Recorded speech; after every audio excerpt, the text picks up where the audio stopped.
Assalamualaikum warahmatullahi wabarakatuh, Bapak, Ibu, dan teman-teman semua. Pada kesempatan kali ini saya akan sedikit berbagi mengenai tes substantif PPG Prajabatan. Jadi, tes substantif ini merupakan tes tahap 2 di mana ketika peserta berhasil melewati tes seleksi administrasi, maka selanjutnya peserta akan mengerjakan atau menghadapi tes substantif seperti itu. Nah, seperti apa tes substantif ini dan apa tips dan trik untuk mengerjakan tes substantif PPG Perjabatan. Di sini saya akan menjelaskannya berdasarkan apa yang pernah saya lalui, apa yang pernah saya alami ketika mengikuti tes substantif PPG Perjabatan tahun 2002. Saat ini saya berada di gelombang 2 PPG Perjabatan. Tes substantif sendiri merupakan rangkaian tes yang mengukur penguasaan konten bidang studi, literasi, dan numerasi. Jadi, tes substantif ini merupakan tes penguasaan konten bidang studi. Konten bidang studi sendiri ini merupakan konten pelajaran materi soal yang sesuai dengan bidang studi calon mahasiswa PPG Perjabatan. Kalau misalkan bidang studinya adalah pendidikan bahasa Inggris, maka soalnya juga akan berbahasa Inggris, full bahasa Inggris. Semua itu soalnya berbahasa Inggris. Kalau misalkan soalnya matematika, maka bidang konten soalnya juga akan matematika. Kemudian kalau sejarah, maka sejarah, dan biologi, maka biologi, dan seterusnya, seperti itu. Selanjutnya, tes literasi itu dia memuat soal yang berupa bacaan. Jadi dia di sini literasi soalnya itu berbahasa Indonesia dan terdiri dari bacaan-bacaan yang kemudian diberikan pertanyaan pilihan ganda, kemudian kita tinggal memilih jawaban yang paling tepat. Selanjutnya numerasi. Numerasi ini dia soal matematika yang muncul kemarin kalau saya itu berupa soal-soal yang hanya membutuhkan analisa. Jadi soalnya itu tidak membutuhkan membutuhkan cakaran. Jadi dia hanya perlu Bapak Ibu perlu fokus dan analisa soal dan kemudian pilihlah jawaban yang sesuai. Soal tes substantif sendiri terdiri dari 100 soal dengan rincian sebagai berikut. 70 butir soal konten seperti yang saya jelaskan sebelumnya, kemudian 15 butir soal numerasi, kemudian selanjutnya 15 butir soal literasi. Jadi seluruh soal ini, yang 100 soal ini dikerjakan dalam waktu kurang lebih itu sekitar 90 menitan atau 100 menitan juga. Tapi intinya waktunya tidak banyak dan tidak sepadan dengan jumlah soal dan banyaknya bacaan yang terdapat dalam soal. Jadi Bapak Ibu perlu fokus dalam mengerjakan soal-soal yang 100 nomor ini. Berikutnya, di sini saya akan membagikan referensi dalam mengerjakan soal literasi dan numerasi. Jadi untuk mengerjakan soal numerasi dan literasi itu di sini saya sudah menyediakan referensi. Soal numerasi dan literasi itu biasanya kalau kemarin itu berbentuk AKM. Soal literasi numerasi itu mirip dengan soal AKM. Jadi untuk mengakses soal AKM, Ibu Bapak bisa menuju atau melihat tautan link yang tersedia di slide ini. Tinggal di copy di Google, nanti akan muncul soal tes AKM.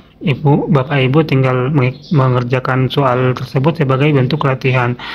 Yang kedua adalah soal bebas. Soal bebas ini juga yang saya amati mirip dengan soal tes substantif PPG Perjabatan. Jadi untuk melatih kemampuan dalam mengerjakan soal, Bapak Ibu bisa mengakses link yang tersedia pada slide ini. Seperti itu. Itu beberapa link yang saya sediakan untuk mengerjakan soal literasi dan numerasi tes substantif. Berikutnya tips dari saya dalam mengerjakan tes substantif PPG Perjabatan.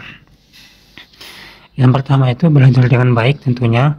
Belajar ini disesuaikan dengan bidang studi masing-masing calon peserta mahasiswa PPG Perjabatan. Kemudian juga bisa belajar dari link yang saya sudah sediakan pada slide sebelumnya untuk mempelajari soal numerasi dan literasi. Selanjutnya, jagalah kesehatan. Tentu ini juga sangat penting karena ketika ibu bapak sakit, tentu nanti tidak akan bisa mengikuti tes seleksi substantif PPG Perjabatan. Jadi jaga kondisi bapak-bapak dan ibu-ibu.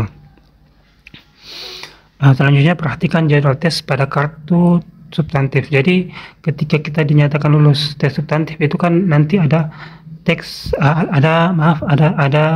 kartu ujian. Di kartu ujian itu tertera tempat tes, jadwal tes, dan waktu pelaksanaan tes. Kemarin banyak kasus dan gelombang 1 dan gelombang 2 itu tidak memperhatikan kartu tesnya. Akhirnya mereka dinyatakan gugur karena tidak mengikuti tes substantif sesuai dengan jadwal yang telah ditentukan oleh panitia. Seperti itu. Berikutnya, hadir 1 jam sebelum tes dilaksanakan. Nah, ini juga penting. Ketika Bapak Ibu ingin melaksanakan ujian, usahakan hadir 1 jam sebelum tes dilaksanakan. Mengapa? Karena sebelum pelaksanaan tes itu biasanya panitia akan melakukan validasi dan persiapan keperluan untuk melakukan tes. Jadi, usahakan Bapak Ibu hadir 1 jam sebelum tes dilaksanakan. Yang selanjutnya, jangan tegang dan jangan grogi. Ini juga penting karena ketika nanti Bapak Ibu mengerjakan soal dan grogi, tegang, itu nanti Bapak Ibu kan tidak fokus dalam mengerjakan soal. Nanti hasilnya juga tentu tidak akan optimal sesuai dengan hasil yang diharapkan oleh Bapak Ibu sekalian. Selanjutnya saya beri trik dalam mengerjakan soal tes substantif. Yang pertama itu baca soal terlebih dahulu.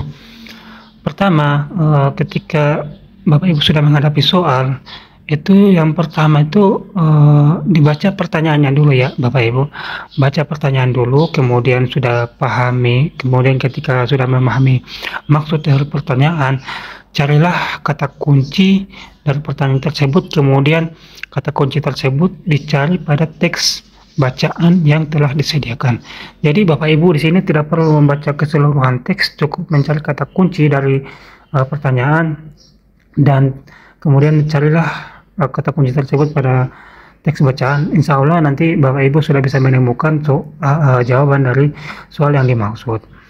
Selanjutnya kerjakan soal yang mudah terlebih dahulu. Jadi begini Bu, Bapak Ibu, soal tes substantif itu bisa dikerjakan secara acak. Maksudnya di sini bisa dikerjakan tidak secara berurutan. Kalau misalkan Bapak Ibu mendapati soal nomor 1 lebih mudah, maka kerjakan soal nomor 1. Kalau misalkan Bapak Ibu mendapatkan soal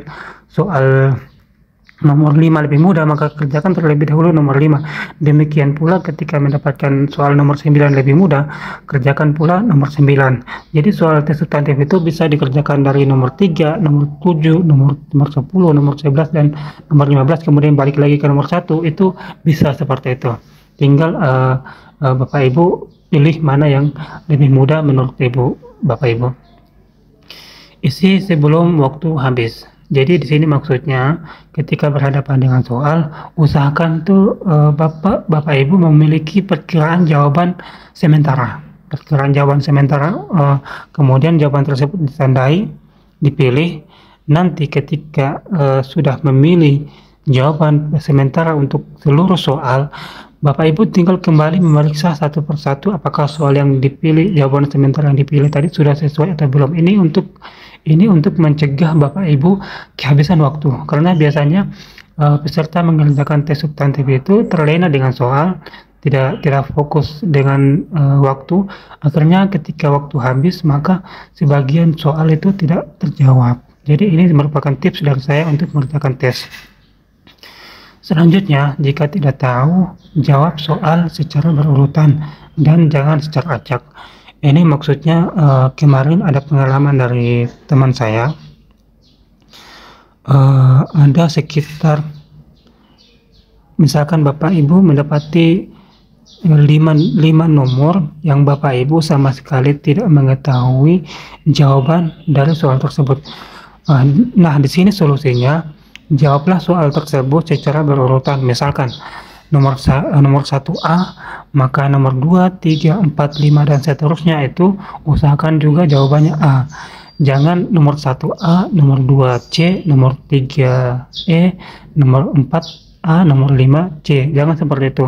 Karena kemungkinan benarnya itu akan kecil dibanding Bapak Ibu menjawab dengan nomor 1A hingga nomor 5 itu seperti itu. Itu tips dari saya dan berdasarkan juga pengalaman teman saya yang kemarin lulus tes substantif dan sekarang teman saya itu bersama-sama saya mengikuti perkuliahan PPG Prajabatan gelombang 2.